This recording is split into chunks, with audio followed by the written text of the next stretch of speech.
Coucou, j'espère que tu vas bien. Je te souhaite la bienvenue sur ma chaîne Univers de Nika. Alors, si c'est la première fois que tu passes sur cette chaîne, je t'invite à t'abonner, à liker et à commenter et surtout partage. J'ai besoin de 150 personnes pour atteindre les 1000 abonnés. Alors, toi qui passes par ici, abonne-toi. J'espère que le sujet va t'intéresser. Reste jusqu'au bout. Allez, on commence.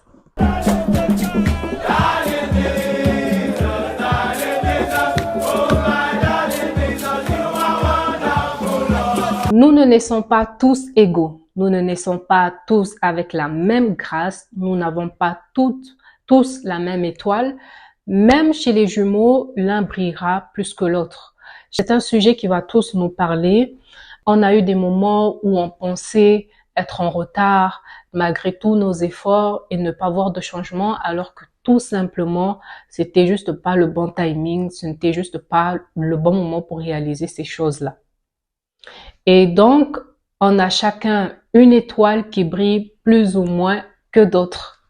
Comme un arbre, notre vie a différentes saisons et cela peut nous affecter d'une manière ou d'une autre. Voyons voir du côté de la Bible dans Matthieu 21, 34. Lorsque le temps de la récolte fut arrivé, il envoya ses serviteurs vers les vignerons pour recevoir le produit de sa vigne.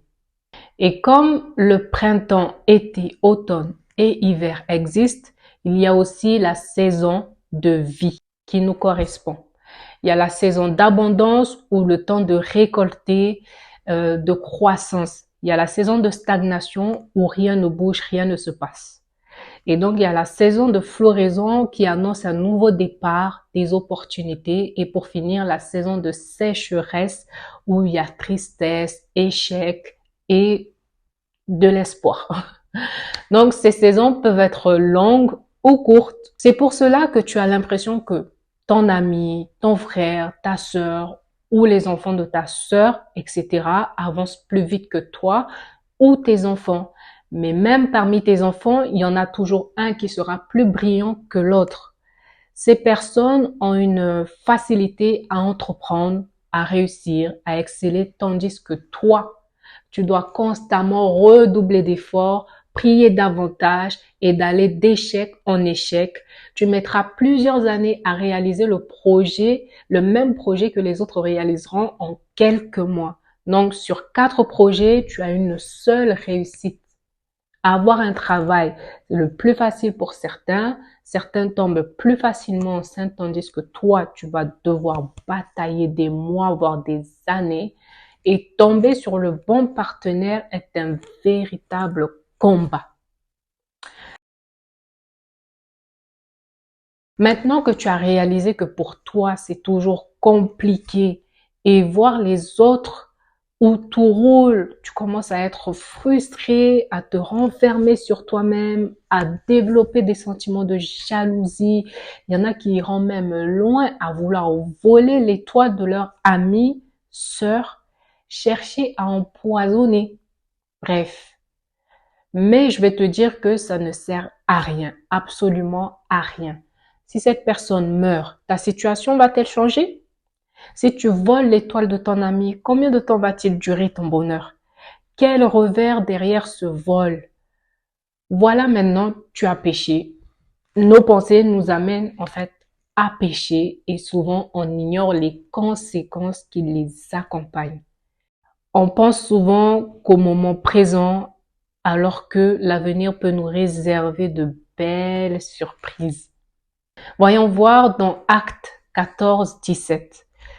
Quoiqu'il n'ait cessé de rendre témoignage de ce qu'il est, en faisant du bien, en vous dispensant du ciel les pluies et les saisons fertiles, en vous donnant la pluie avec abondance et en remplissant vos cœurs de joie. Amen. Maintenant, qu'est-ce que tu peux faire pour remédier à tout ça? Premièrement, si ça te frustre autant de voir les autres heureux, prends tes distances. Deuxièmement, demande à Dieu de te pardonner à cause de tes pensées. Et troisièmement, félicite ton ami, ta sœur, quiconque réussit. Vous n'êtes pas en compétition. Quatrièmement, concentre-toi sur tes projets, sur toi et sur ta réussite. Même une seule réussite peut te propulser loin. Cinquièmement, concentre-toi sur le timing, le calendrier de Dieu. Ta saison arrive, chaque chose en son temps.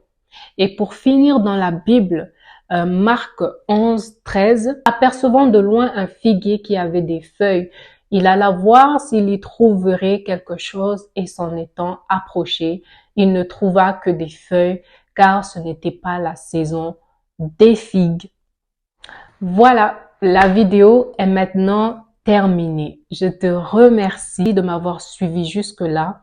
Dis-moi quelle leçon est-ce que tu as tiré de ce sujet-là. Je ne sais pas si je peux appeler ça comme enseignement. Je pense que tout le monde est quand même au courant de ce genre de sujet, en fait. Et on est tous un peu passés par des moments de frustration, des moments de questionnement, des moments de doute, de jalousie aussi. Voilà moi ce que j'en pense. Et donc, dis-moi ce que toi tu en penses. Et si j'ai oublié quelque chose, n'hésite pas à le mettre en commentaire. Et n'hésite pas à partager. Like aussi s'il te plaît. Like, partage, commente, abonne-toi. Je le répète, abonne-toi s'il te plaît. Je te dis à la prochaine. Que Dieu te bénisse.